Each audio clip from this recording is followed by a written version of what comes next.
Okay, I just showed you some sliding on the slope action. Now, this is what we're going to talk about in physics today. Okay, now, have a read about this question. We have an object on an inclined surface of 30 degrees, and then it has a mass of 10 kilogram. Assume the friction between the surface and object is 1 Newton. So we need to answer the following questions. Before we do that, just let me sketch a diagram. I have an inclined surface of 30 degrees and I have an object on it. As what we learned before, okay?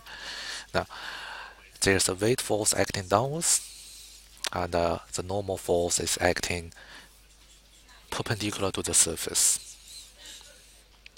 And also there's a 1 Newton friction force. This is basically all the forces acting on the surface. Okay. However, in calculation, just have a look at the weight force. Okay. So the idea is we can break the weight force. Well, let me start with the reason first. Okay.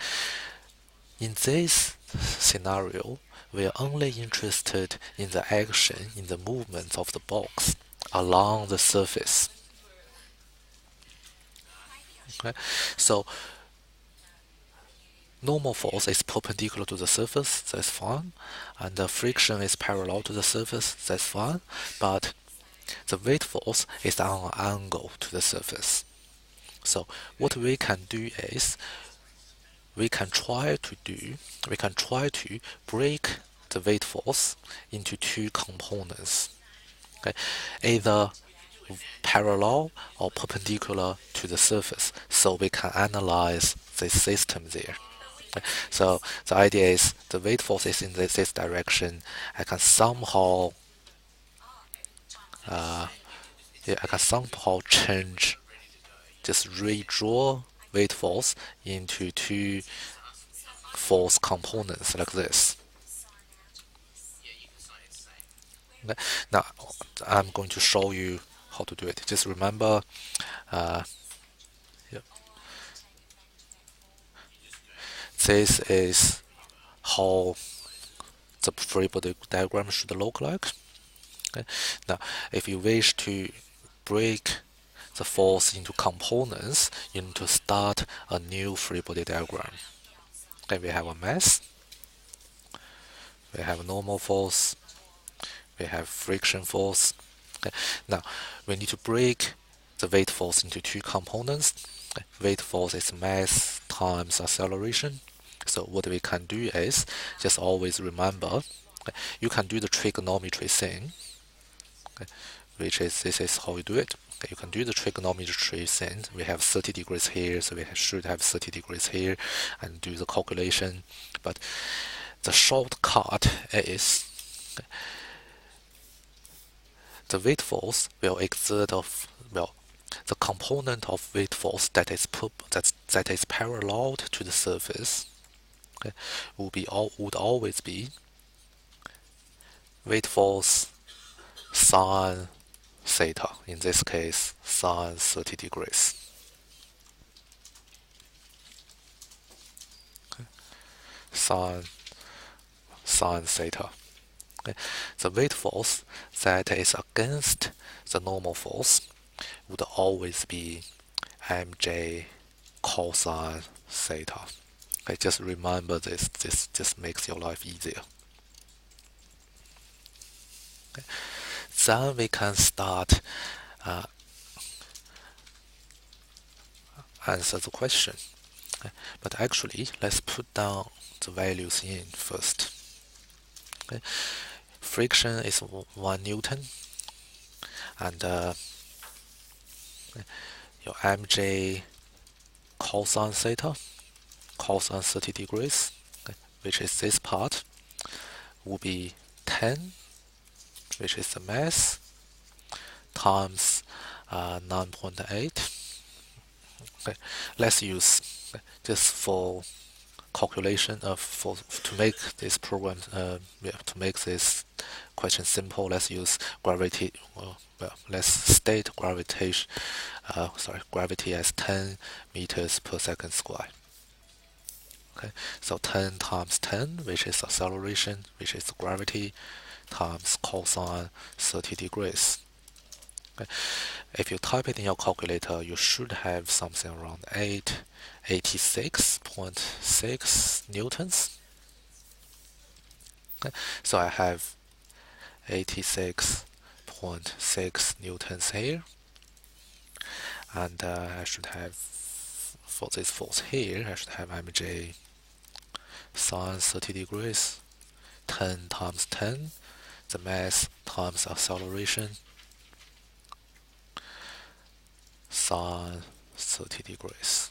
Okay, you should have 50 newtons. 50 newtons this way. Okay. And note that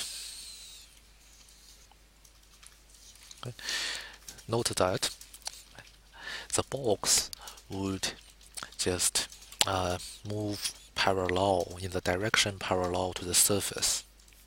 Okay. So the box will never move up or down in the perpendicular direction of the surface.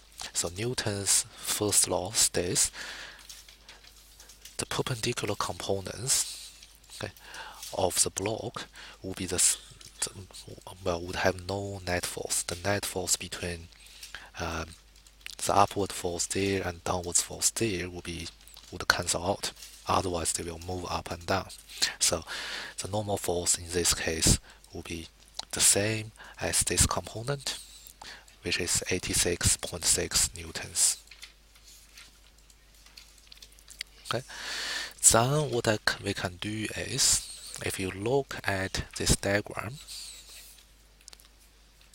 okay, we have more forces pulling it down and less force pulling it up, which is a friction force. So there will be a net force. Okay. Just remember, your net force is always sum of all forces. Okay. For the vertical component there, or the perpendicular components there, the forces cancel out, the net force will be 0. But for the parallel components, components on the parallel direction, there is going to be unbalanced. Okay, so let's make this way positive. Okay, because this is how does. Yep, let's make this way positive. So I will have -1 here. Well, let's forget about the minus sign first. As a positive direction. So the net force will be 50 newtons, take away 1 newton, which is 49 newton. And this is your net force. After that, Newton's second law, we know the net force is same as mass times acceleration. Okay, so the net force is 49, mass is 10 kilogram, and we can put it in the equation. We can find acceleration of 4.9 meters per second square. So the idea is this block would accelerate downwards at 4.9 meters per second square. Okay. Then using your constant acceleration equations, you can actually find the details about the movement of the box as it is sliding down. Okay. Because the downwards is positive. Okay. After you do the analyze, you can easily answer the question. Okay. The weight force, mass times acceleration, 10 times 10, mass times the gravity. The force acting on the object by the surface basically is your normal force, which is same as mj cosine theta which is 86.6 newtons. The force pushing the object down will be 50 newtons. The net force is 50 take away the friction, 49. Acceleration, we did it down there, 4.9 meters per second square.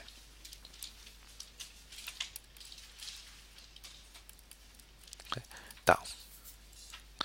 But the important thing in this kind of question is, okay, remember the shortcut way to break the weight force into these two components.